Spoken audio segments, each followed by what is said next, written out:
বলা হচ্ছে যে এর পরে সম্ভবত আরো একটি ফ্ল্যাশ ফ্লাড আসতে যাচ্ছে। নেপালে আছি এবং আছি হচ্ছে ললিতপুরে।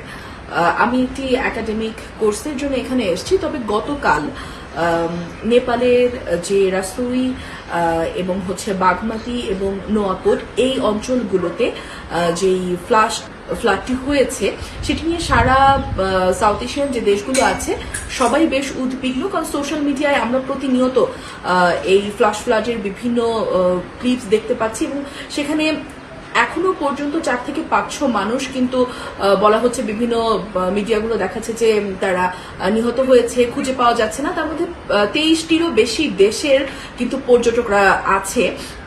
পাশাপাশি নেপালে যারা বসবাস করছেন তারাও অনেক বেশি শঙ্কিত, কারণ বলা হচ্ছে যে এর পরে সম্ভবত আরো একটি ফ্লাড আসতে যাচ্ছে। আমি যেখানে আছি সেখানে আমার সঙ্গে আরো একজন অংশগ্রহণকারী ছিলেন, যার বাড়ি হচ্ছে মূলত এই এলাকাগুলোতে। গতকাল সকাল থেকেই তিনি অনেক উদ্বিগ্ন ছিলেন, তিনি ভয় পাচ্ছিলেন তার পরিবারকে নিয়ে। অনেকক্ষণ ধরেই তার পরিবারকে কোনোভাবে রিচ করা যাচ্ছিল না।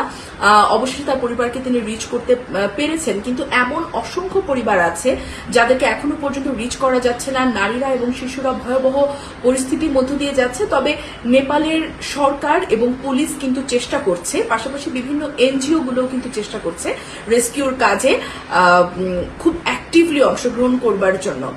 তো আশা করি নেপালের এই অবস্থা খুব দ্রুত